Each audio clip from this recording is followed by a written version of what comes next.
In a small American town where everyone thought they knew each other's stories, a quiet girl walked the school halls like a shadow, her head down, her voice barely more than a whisper, a ghost among the noise of teenagers. But one afternoon, when the wrong hands crossed a line they never should have, the world learned she wasn't just shy. She was hiding something that could tear their lives apart. If you want to hear the whole truth, make sure to subscribe so you never miss a story like this. The first time anyone at Ashford High really noticed Emily Warren, it was because of the way she avoided being noticed. She moved through the hallways, like the quiet drift of a leaf in the wind, head down, long brown hair spilling like a curtain over her face. Her backpack hugged to her chest as if it was a shield against a world that had no mercy for those who couldn't fight back. And while most kids barely registered her existence, a certain group of seniors seemed to take pleasure in reminding her she didn't belong. Their laughter echoing through the lockers whenever she passed, throwing little barbs about her clothes. Her silence, the way she wouldn't look anyone in the eye. Emily had learned early that silence was safer than confrontation, because words had a way of spiraling into trouble, and trouble was the last thing she could afford, not in this town, not with her past. The truth was, Emily hadn't always been shy, hadn't always kept her shoulders hunched, and her voice buried deep inside.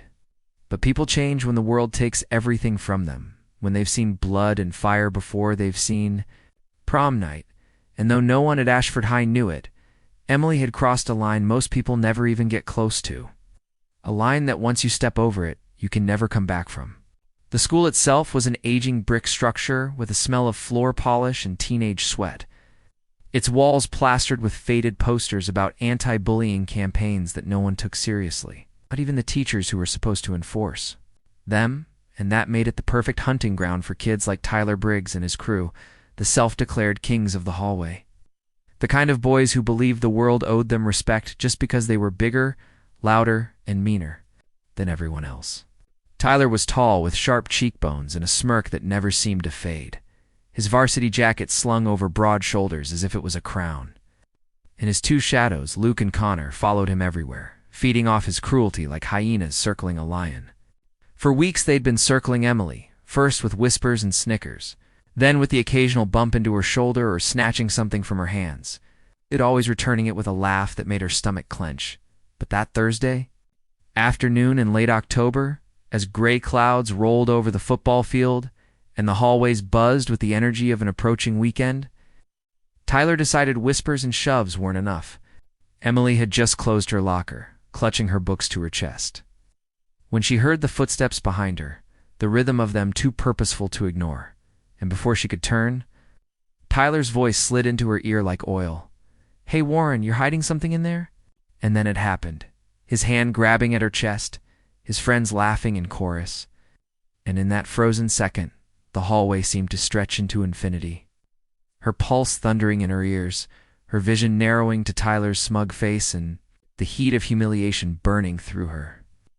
But under that humiliation was something else, something cold and sharp. An instinct she had buried for 2 long years, an instinct that whispered, this was the moment, the crack in her quiet facade, the point of no return.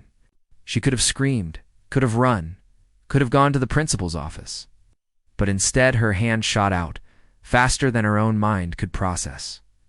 Fingers curling around Tyler's wrist in a grip so tight his smirk faltered, his laughter cutting off mid-breath. Luke and Connor froze too, watching as Emily's eyes lifted for the first time. In those eyes was no trace of the meek, nay, silent girl they thought they knew. There was steel there, and something darker, something that made Tyler's gut twist, though he couldn't explain why. The hallway around them had gone oddly quiet, the distant chatter fading into an almost cinematic silence. And Emily leaned in just enough for only him to hear. "Let go before I break it," she said, her voice low, steady, and carrying the weight of someone who had already done worse. Tyler jerked his hand back, more out of reflex than fear, but Emily saw the flicker of uncertainty in his eyes, and that flicker told her she still had control if she wanted it. Control she hadn't felt since that night 2 years ago when everything had gone wrong, when she had been forced to make a choice no 17-year-old should ever face. But the moment didn't end there. because bullies like Tyler didn't back down easily. And as Emily started to walk away, she heard his voice again, louder this time, meant for an audience. "What's the matter, Warren? You think you're tough now?" The laughter rising again, but shakier than before. She kept walking, her hands trembling, her heart pounding not from fear, but from the adrenaline surging through her veins. And she knew the dam she had built inside herself was starting to crack. That night, lying awake in her small, creaky bedroom with the peeling paint and the faint sound of freight trains in the distance, she thought about the look in Tyler's eyes, about the way her body had reacted without hesitation, and she knew this wasn't over. Bullies didn't stop just because you scared them once. The past didn't stay buried just because you wanted it to. Emily had been running from that past since the night in Chicago, when the warehouse burned and the man with the dragon tattoo fell to the ground clutching his throat. Since the police reports and the relocation and the new name, but trouble had a way of finding her, and now it was walking the same hallways, laughing the same cruel laugh, daring her to let it all out again. By Friday morning, the rumors had already begun to spread, warping the truth in the way high school gossip always does in some versions. Emily had screamed and slapped Tyler in the middle of the hallway. In others, she'd kicked him so hard he limped to class. And though none of those details were exactly right, the core truth was still dangerous. People were noticing her now. That meant eyes would start digging, whispers would start asking. And sooner or later, someone might connect Emily Warren to the name she'd left behind in Chicago, the name that had been splashed across police files and quietly erased from public records when the relocation program had moved her to Ashford. Emily had survived for 2 years by blending in, never letting her guard drop. But what happened with Tyler wasn't something she could undo, and when she stepped into the cafeteria at lunch that day, she could feel the air change. Tyler and his crew were at their U.S. a stool table near the vending machines. And though his voice carried over the clatter of trays and the hum of conversation, it lacked the easy swagger it had before, replaced by a tight edge like he was trying to convince everyone, maybe even himself, that he wasn't rattled. "You see her," he said to Luke, jerking his chin toward Emily. "Thinks she's special now. We'll show her what happens to people who mess with me." Luke chuckled but didn't meet his eyes, and Connor just poked at his fries, and that told Emily all. She needed to know the balance had shifted, even if only slightly, and bullies hated nothing more than losing control of their story. She took a seat in the corner, pretending to read a book, but her senses were tuned to every sound, every movement, the way they had been back in Chicago when her life depended on noticing trouble before it reached her. And that's when she saw the stranger. He was sitting alone at the far end of the room, not eating, not talking to anyone, just watching, not in the casual, bored way of a student passing time, but with focus, like he was assessing her. And when their eyes met for a split second, a chill raced down her spine because she recognized that look. Had seen it in the mirror the night she'd stood over the man with the dragon tattoo. By the final bell, Emily had almost convinced herself she was imagining it, that the stranger was just another new kid trying to figure out where he fit. But as she walked toward the parking lot, she caught sight of him again, leaning against the chain-link fence, his gaze following her every step. She didn't go home right away. Instead, she cut through back streets and alleyways, doubling back twice to see if she was being tailed. And sure enough, 2 blocks from her house, she spotted the shadow moving when it shouldn't, the rhythm of footsteps that matched her own. She spun suddenly, catching him mid-step. And for a moment, they just stared at each other, the late afternoon light painting his features in gold and shadow. "You've gotten good at hiding," he said finally, his voice low but steady. "But they're looking again, Emily. Or should I say, Rachel Carter." The name hit her like a punch, dragging her back to the smell of smoke and the echo of shouts in that Chicago warehouse. To the moment she'd taken the knife from her father's, safe and done the one thing that saved her life, but destroyed everything else. The stranger stepped closer, hands in his jacket pockets, his posture casual, but his eyes sharp, and she realized he wasn't here to hurt her, not yet, but to deliver a warning. "He found Tyler," he continued, bruises on his wrist. "And now his dad's asking questions. Your file was sealed, but sealed doesn't mean gone. You've got maybe a week before someone puts it all together." Emily didn't flinch, but inside, the storm was already building.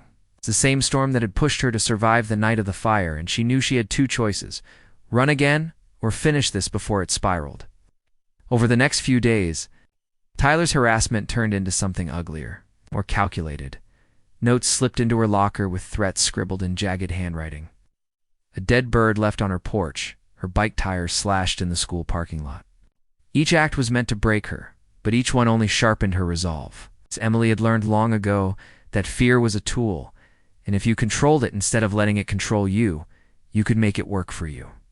Friday night, under the flickering streetlight outside the old train depot, she waited not for Tyler, but for the man who'd followed her, the one who called her Rachel. His name was Mason Hale, and he was connected to the people from Chicago, the ones who had lost someone that night in the warehouse and never stopped looking for answers. "If they come," Emily said, her voice steady despite the cold, "I won't run this time." Mason studied her for a long moment, then nodded once, almost like he approved. The showdown came sooner than either of them expected. Monday morning, Tyler cornered her in the hallway again, but this time it wasn't just him and his cronies. For older guys who didn't belong in the school, loitered by the lockers, their eyes on her like she was prey, and Emily knew instantly they weren't locals. Their tattoos and the way they carried themselves screamed trouble from the streets. Trouble from Chicago. The leader stepped forward, smiling in a way that made her skin crawl, and said, "Long time, Rachel." The hallway fell silent, students frozen mid-step, as if sensing the danger in the air. Tyler looked confused, glancing between Emily and the strangers, realizing too late that he had invited something into his world he couldn't control. Emily straightened, letting the curtain of her hair fall back. Her eyes locked on the leaders, and for the first time in years, she felt no fear, only the cold clarity that came before a fight. "You should have stayed in Chicago," he said, but she was already moving, years of suppressed training and instinct flooding back. The fight was fast and brutal, over in less than a minute, lockers dented, shouts echoing down the hall.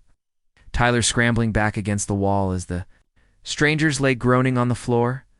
When the principal arrived with security, no one could explain exactly what happened.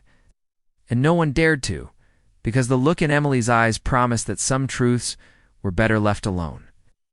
By the end of the day, the strangers were gone. Tyler avoided her completely, and Mason had vanished as quietly as he'd appeared, leaving her with nothing but the knowledge that she had crossed the line again, and this time, she wasn't sure she wanted to go back. That night, Emily stood at her bedroom window, watching the streetlights flicker, knowing that somewhere out there, more people from her past might still be looking. But she also knew that she wasn't the same scared girl who'd arrived in Ashford. She was ready for them, ready for whatever came next, and maybe, just maybe, ready to stop hiding altogether. So, viewers, what about you? From which part of the country are you watching this right now?